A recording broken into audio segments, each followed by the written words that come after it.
Welcome, Applied 30S students. Hope everyone is doing good today. Today we're going to talk about the validity of conjectures. So let's begin.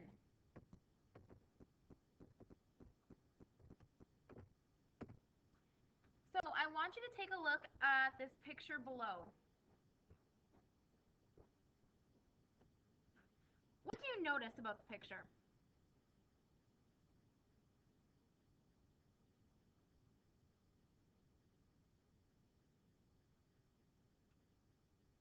Well, what I notice is that the one on my right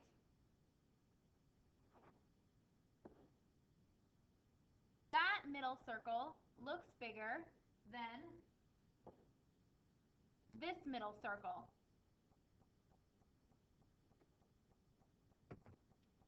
So let's make a conjecture about the circles. What steps do you follow? The first step would be to look at the picture.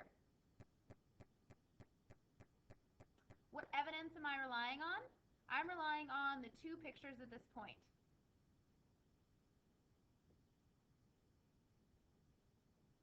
So, if that's all I have, then the conjecture I can make about this picture right now is that the one on the right, in the middle, that circle is bigger.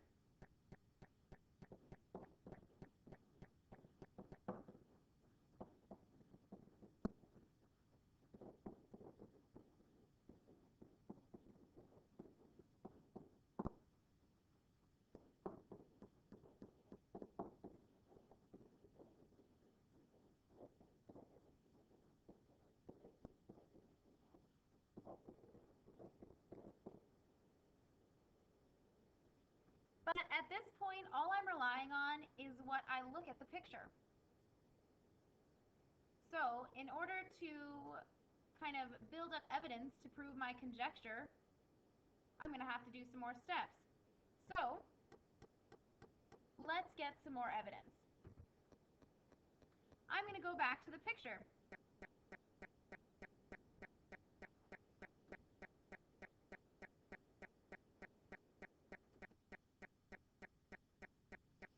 So I'm going to go back to my picture, and I have my picture right now. What I did is I took out a ruler, and I'm going to measure the two squares to make sure that my conjecture is valid, that I'm saying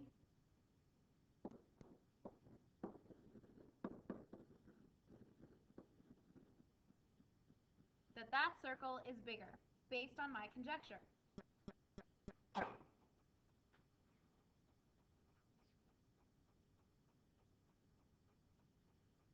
As I'm measuring them, I find out that both the circles are 14 centimeters.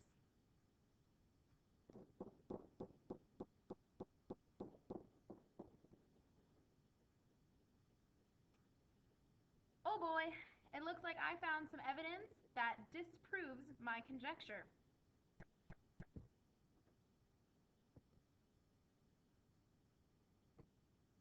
So, in this case, my evidence is not correct and my conjecture is not correct. So let's take a look at this example. Examine the following number pattern and make a conjecture about it. What steps could you take to determine if your conjecture is valid? So I have 1 squared equals 1. 11 squared equals 121. 111 squared equals 12,321. 1,111 squared equals 1,234,321.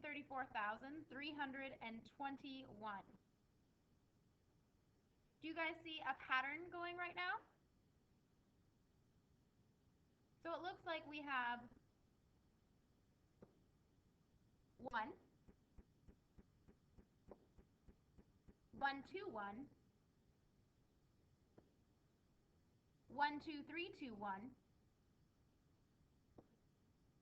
1, 2, 3, 4, 3, 2, 1. So if I were to take 11,111 squared, what is that going to equal?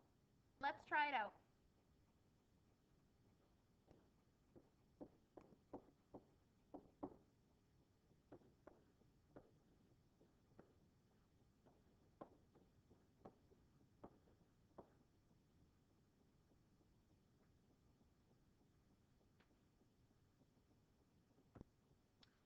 So it looks like the answer keeps expanding out with the new middle number increasing by 1 each time.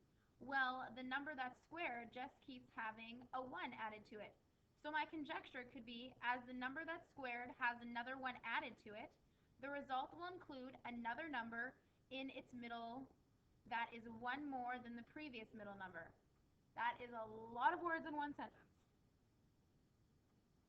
I could easily check this by using a calculator to find out what the result is, which we just proved. So far I have evidence that is supporting my conjecture, whereas when I had the circles, I made evidence that disproved my conjecture.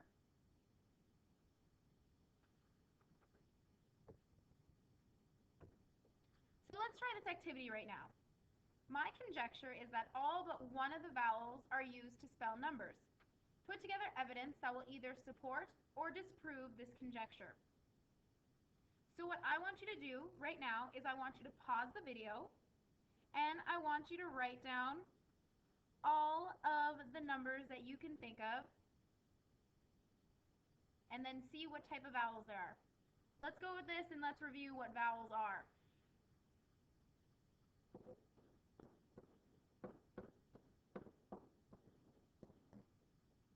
And sometimes why. So right now, I'll start you off.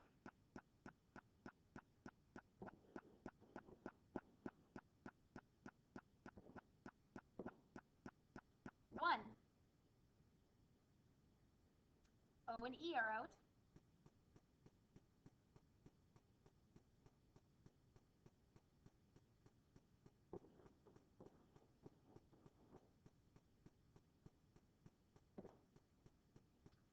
Four. U is out.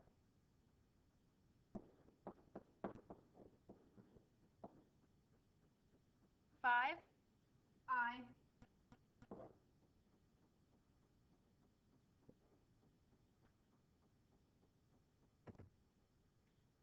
So, has anyone disproved the conjecture that all but one of the vowels are used to spell numbers? Well, let's see. So far, I've gotten rid of the E, O, U, and I. Can I get rid of the Y? Well, I'm thinking 20.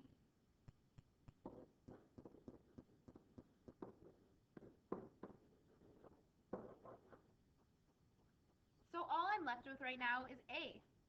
Now, I'm not going to lie. It took me a while to figure this out. And then I realized that, oh, 1,000.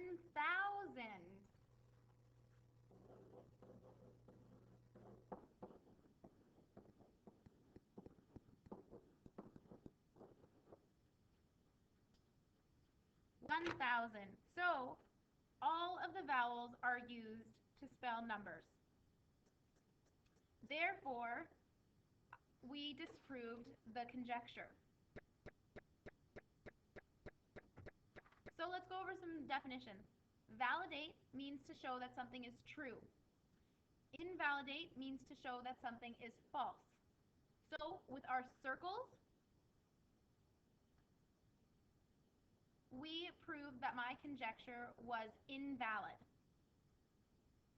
Same as in the activity with the vowels. We proved that the conjecture was invalid. And then we have a counterexample. It's an example that invalidates a conjecture. So the counterexample for the picture could be the fact that I measured it and found that they both equaled 14 centimeters. So that would be the counterexample. Or in the activity of all vowels, the counterexample to prove them would have been 1,000, because that's how we got rid of the A, and that's the only one that I was left with. So valid, true. Invalid, false. So how do we test a conjecture? You need to gather more evidence and look for a counterexample. What is a counterexample again?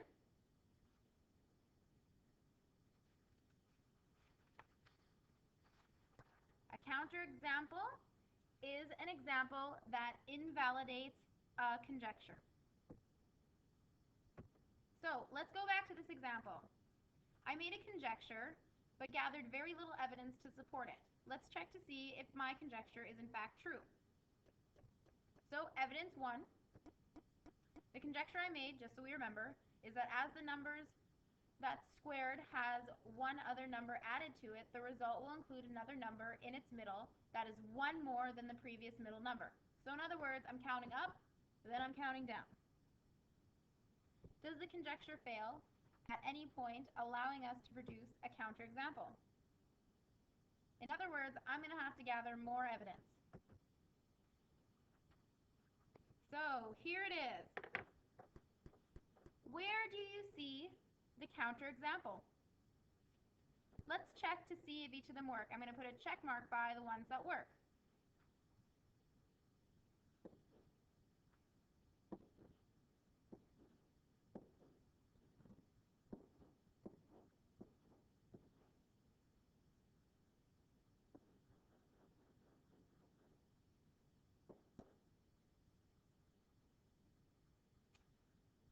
Well, looks like I found my counterexample.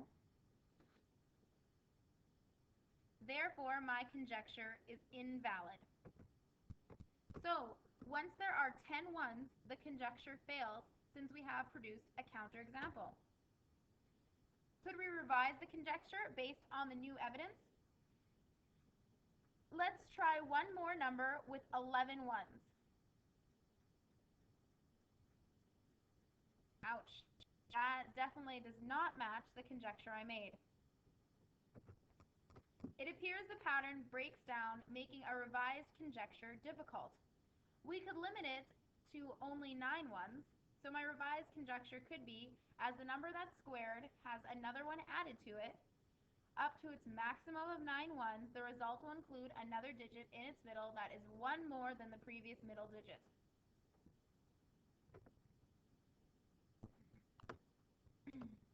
So let's talk about Matt for a couple seconds. Matt found an interesting numeric pattern. 1 times 8 plus 1 equals 9. 12 times 8 plus 1 plus 2 equals 98. 123 times 8 plus 3 equals 987. 1,234 times 8 plus 4 equals 9,876. Matt's conjecture is that the pattern will continue. Find a counterexample to Matt's conjecture. So pause the video, and I would like you to solve for a counterexample if you can.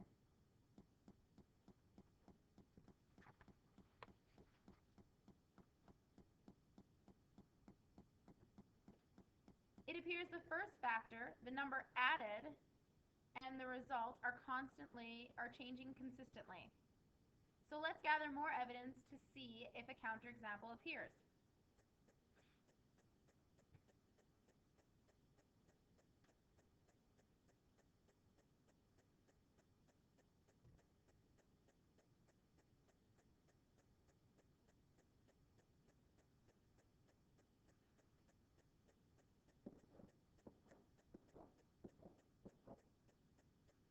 So far, all of those prove the conjecture valid. But there still could be a counterexample out there. So far the pattern has continued, but we have to make a decision for the next step about whether we use a 0 or a 10. If we try different combinations, we can see if there's a path where the pattern continues.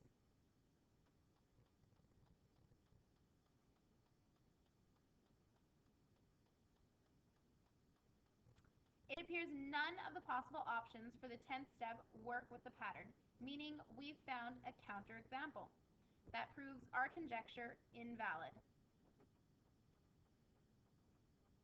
So how could we revise Matt's conjecture?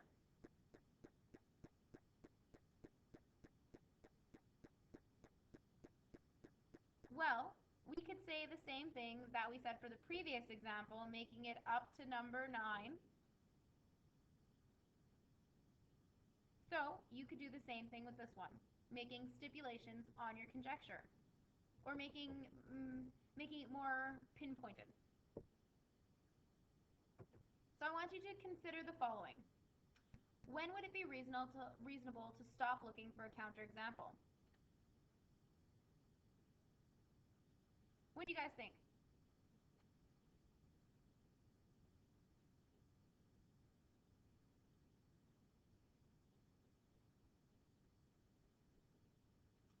In most cases, you would like at least 10 pieces of evidence. So for most, you could stop looking after you have gathered 10 pieces of evidence.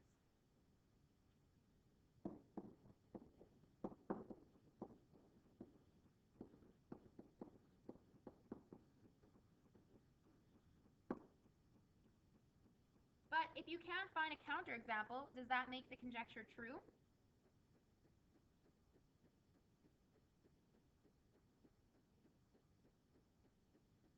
Even if you collect enough evidence, there still could be a counterexample lingering out there, but no one ever knows. That's why a conjecture is more like a hypothesis. That's the more evidence you gather, the more true or valid your conjecture becomes, but it always could be proven invalid. So, points to remember. Once you find a single counterexample, the conjecture is invalid. If you can't find a counterexample, it doesn't mean there isn't one, but the evidence you collected increases the likelihood the conjecture is true. So, your assignment after you're done listening to this presentation is I want you to complete the quiz online, listen to one of the videos I posted to Blended Space, and then I want you to enjoy the rest of your evening and come to class prepared. Because in class, I want you to complete page 16. There will be an answer key waiting for you. And I want you to do a short 2-question quiz that's going to cover this last one, validating conjectures and making conjectures, which was our previous one. All right, I hope everyone has a great night.